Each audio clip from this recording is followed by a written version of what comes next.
আসসালামু আলাইকুম everyone, welcome to my page Poly Kitchen. চুলের আজও আমি সাহায্যে। একটি রেসিপি নিয়ে আসি। যাই হোক, পেঁয়াজগুলো আমি বেশি ব্রাউন করে ভাজবো না। এখন আমি পরিমাণ মতন হাফ কাপের চেয়েও কম তেল দিব।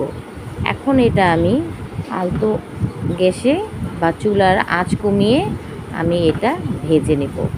কারণ আর আমার মশলা থেকে আমি এখানে গরম মশলার আস্ত যে মশলাগুলো আছে সেগুলো দেওয়ার চেষ্টা করব, আর শুধু লবণ দিব। কারণ আপনারা অনেকে হয়তো জানেন যে লবণটা দিলে পেঁয়াজের মধ্যে ব্রাউন কালারটা খুব তাড়াতাড়ি আসে, পেঁয়াজ ভাজাটা খুব তাড়াতাড়ি হয়। এখন আমার ভাজা মোটামুটি কমপ্লিট হয়নি, আর একটু সময় লাগবে। এখন যেহেতু আমি পেঁয়াজটা খুব লাল করে ভাজবো না, কারণ সব তরকারিতে কিন্তু লাল পেঁয়াজ হয় না। এখন আমি দিয়ে দিব আদা রসুন বাটাটা। কারণ আদা রসুন বাটাটা একটু আগে দিলে, ভেজে নিলে দেখা যায় যে মশলাটা পরে দিলেও চলে, একটু গ্রান হয়ে আসে। আমি সবসময় তেলের মধ্যে আদা রসুন বাটাটারে একটু বাটাটাকে ভেজে নিই বেশিরভাগই। কারণ আমার কাছে মনে হয় আদা রসুন থেকে যেন গন্ধ থেকে না যায়, সেজন্য সবসময় ভাজি। এখন যে আস্ত যে মশলা ছিল, তারপরে গুঁড়া মশলা ছিল, টমেটো ছিল একটা, সেগুলো সব আমি দিয়ে দিব এক এক করে। আমার মশলাগুলো দেওয়া হয়ে গেছে। এখন আমি এই মশলাটা এই পেঁয়াজের সাথে আবার একটু ভেজে নেব। বেশি ভাজা লাগবে না, আমি 1 মিনিটের মতো নাড়াচাড়া করতেছি শুধু। এখন আমি এটার মধ্যে দিয়ে দিব পরিমাণ মতন পানি। পানি একটু বেশিই দিই, কারণ হলো গিয়ে একবার একটু কষিয়ে নিই। যেহেতু এই রেসিপিটার ভিতর বেশি পানি দেওয়া যায় না, ওই জন্য আগেই বেশি পানি একটু দিয়ে দিছি। এই যে আমার পানি পরিমাণটা।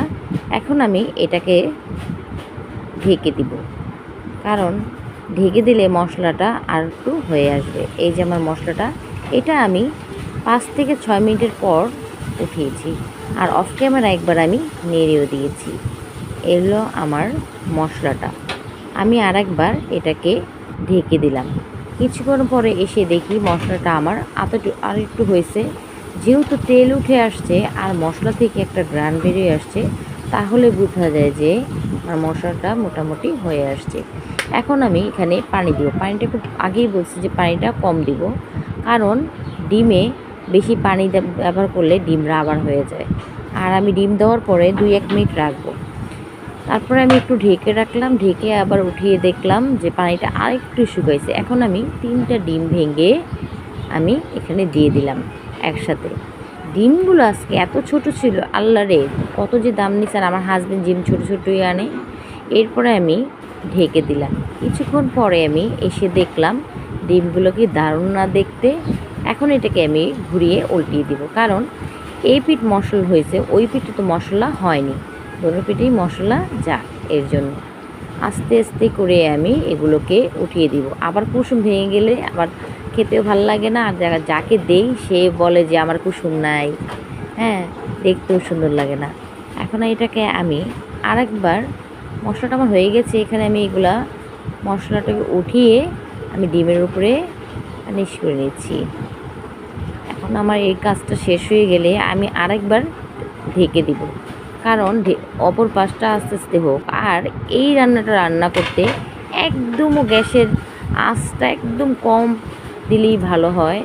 এখন আমি কিউ করে পেঁয়াজ কাঁচামরিচগুলো দিয়ে দিব, যেহেতু আমার কাছে ভাল লাগে কিউ কাঁচামরিচটা দেওয়া হয়ে গেছে আমার। আমি লাস্টে দিই দেখতে সুন্দরের জন্য। আর অনেক আপু আমাকে ইনবক্সে বলে, আপু আপনার তরকারির কালারগুলা ছবিতে তো একরকম, ভিডিওতে একরকম। আপু ছবিতে তো একরকম থাকে, ভিডিওতে আর একরকম থাকে, এটা স্বাভাবিক ব্যাপার। আর এই যে দেখছেন, এখন আমি দিয়ে দিয়েছি কি, এখানে ছিল গরম মশলা, জিরে ভাজা আর গোলমরিচের গুঁড়া মিক্স করে দিয়ে দিয়েছি। ঠিক আছে,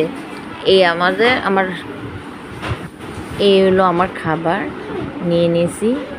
এখন ভাঙার পরে দেখা যাবে ভিতরের অংশটা কেমন হয়েছে। এই যে দারুণ না? যাই হোক, বিসমিল্লাহ করে আমি এখন খেয়ে নিই। যাদের ভাল লাগে তারাও রান্না করে খেতে পারেন। আজকে এখানেই রাখছি। খোদা হাফেজ, টাটা, বাই বাই।